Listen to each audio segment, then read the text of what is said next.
Hello students, welcome to DCM classes. My name is Mayank Bhatnagar और मैं आप लोगों को आज ये क्वेश्चन सॉल्व करके दिखाऊंगा जो कि 22 जनवरी 2025 शिफ्ट 1 में पूछा गया था। हाइपरबोला का क्वेश्चन है ये, है ना।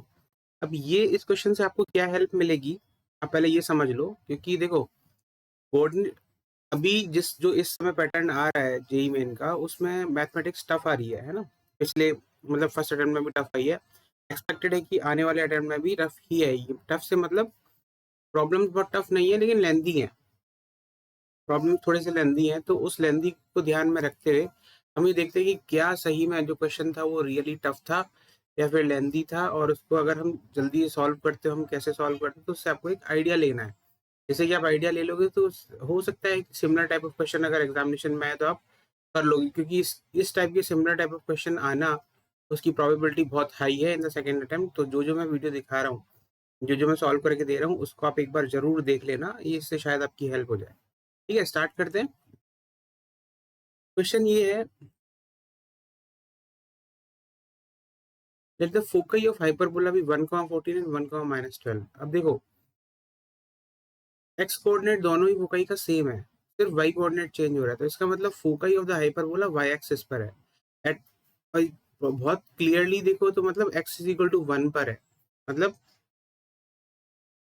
ये देख रहे हो आप equation, x is equal to 1, ये लाइन की equation.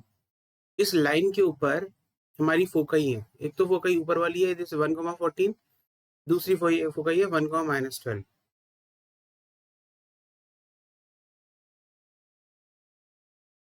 फोकई this if it passes through the point 1,6। 1,6 point ये है। क्यों ये वाला पॉइंट क्यों लिया हमने? क्योंकि हाइपरबोला 1,6 से पास कर रहा है और इसका एक्स कोऑर्डिनेट 1 है, तो एक्स 1,6 तो ये पॉइंट होगा ही होगा, है ना। द लेंथ ऑफ इस लेटेस्ट रेक्टम पूछा गया है। अब देखो, जब कॉन्जुगेट हाइपरबोला होता है तो for a conjugate hyperbola the length of latus rectum जो होता है, ये वाली लेंथ, ये फोकस से जाती है ना, ऐसे। इसकी जो लेंथ होती है ये 2a² होती है कॉन्जुगेट हाइपरबोला, क्योंकि कॉन्जुगेट हाइपरबोला है ना।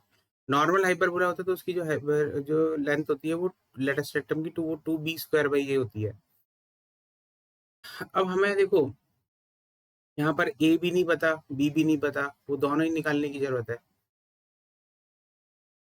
कैसे निकालेंगे, देखते हैं। ये है हमारी माइनर एक्सिस। मेजर देखो, इसकी इसकी जो मेजर एक्सिस जो कि एक्स वाई एक्सिस है, ये तो हमें पता है।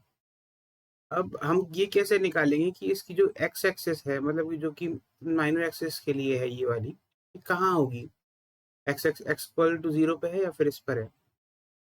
हमें ये पता है कि जो फोकई होते हैं, फोकई मेजर इस वाले माइनर एक्सिस से कॉन्जुगेट हाइपरबोला के लिए इक्वल डिस्टेंसेस पर होते हैं। यानी कि कहने का मतलब क्या है कि ये वाला distance must be equal to ये वाला डिस्टेंस होना चाहिए। ऐसा, इस लाइन से। अब देखो, अगर आप यहाँ से इसको एक्स एक्सिस से देखो तो ये डिस्टेंस तो मुझे इन्होंने यहाँ से यहाँ तक का तो 12 डिस्टेंस दिया हुआ है। नीचे से लेके ऊपर तक का जो डिस्टेंस है वो 14 दिया हुआ है। इक्वल डिस्टेंस तो नहीं है। पर अगर मैं एक यूनिट ऊपर चला जाता हूँ ऊपर, तो ये वाला जो डिस्टेंस है, ये कट करके दिखाता हूँ। देखो, मैं ये वाला जो डिस्टेंस है, ये वाला डिस्टेंस मेरा 13 हो जाएगा। और सिमिलरली ये वाला डिस्टेंस अब बढ़ जाएगा, नीचे वाला वो कहीं का, तो ये डिस्टेंस भी 13 हो जाएगा। तो इसका मतलब मेरी जो माइनर एक्सिस है ना, वो 1 यूनिट ऊपर की तरफ है। इसका मतलब मेरी माइनर एक्सिस की जो इक्वेशन है वो y इज इक्वल टू 1 है। करेक्ट। अब मतलब मुझे यहाँ पर क्या पता चल गया, ये जो फोकई है, दिस फोकई बीई, दिस डिस्टेंस हमें पता है ये बीई होता है ना, बीई एंड माइनस बीई, ये डिस्टेंस पर। तो बीई इज इक्वल टू 13 है। ये मेरी एक इक्वेशन आ गई है।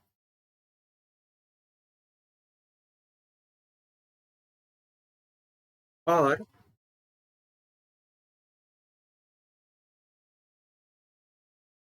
ये 1,6 है, ये एक्चुअली 0, बी होता है। मतलब 1, बी इस केस में ये डिस्टेंस मेरा बी होना चाहिए था, यहाँ से यहाँ तक।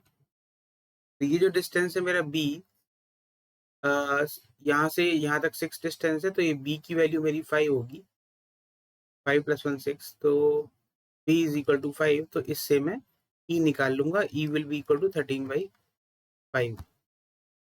और एक और चीज कि कॉन्जुगेट हाइपरबोला में A square is equal to B square into E square -1 होता है ना।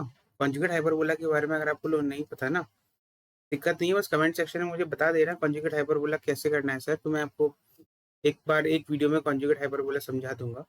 पर कॉन्जुगेट हाइपरबोल में actually B square is equal to A square into E square -1 ना होके A square is equal to B square into E square -1 होता है। ये हो गया। तो A square is equal to B square की वैल्यू 25 हो गई, ई 13 स्क्वायर बाई 5 स्क्वायर हो गया -1, विच इज 25/25 इंटू 169 माइनस 25।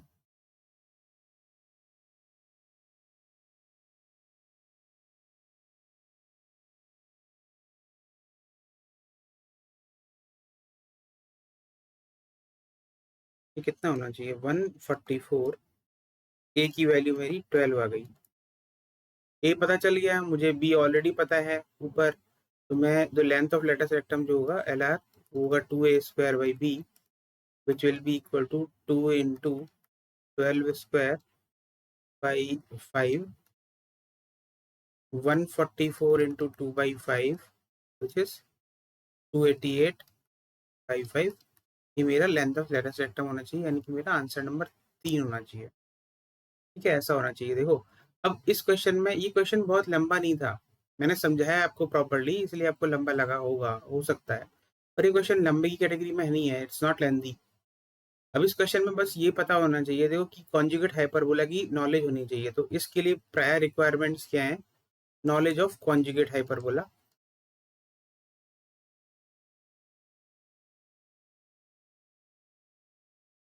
वो एक बार कॉन्सेप्ट अच्छे से समझ लेना, तो आप ये क्वेश्चन आराम से कर पाओगे। आई थिंक आपको ये वीडियो समझ में आ गया होगा, ये क्वेश्चन कैसे सॉल्व होता है। जो इन क्वेश्चंस को देखते रहो, हो सकता है जो अभी अपकमिंग जो एग्जामिनेशन आ रहा है ना, उसमें आपको इससे हेल्प मिल जाए, क्योंकि सिमिलर टाइप ऑफ क्वेश्चन आने की प्रोबेबिलिटी बहुत हाई है, इसलिए मैं क्वेश्चन की वीडियो डाल रहा हूँ ऐसे सॉल्व कर करके। Okay, all the best, thank you. और अगर ऐसा भी कुछ ऐसा है ना कि कोई भी ऐसा टॉपिक है जैसे बाइनोमियल थ्योरम या फिर प्रोबेबिलिटी या परम्यूटेशन कॉम्बिनेशन, जिसके क्वेश्चन सॉल्व करने में आपको बहुत दिक्कत आई हो, या फिर आपको ऐसा लग रहा हो कि ये सॉल्व ही नहीं होता यार, तो उसका बता कमेंट सेक्शन में डाल देना, तो मैं उसके पहले सॉल्व करके डाल दूंगा। All the best, thank you.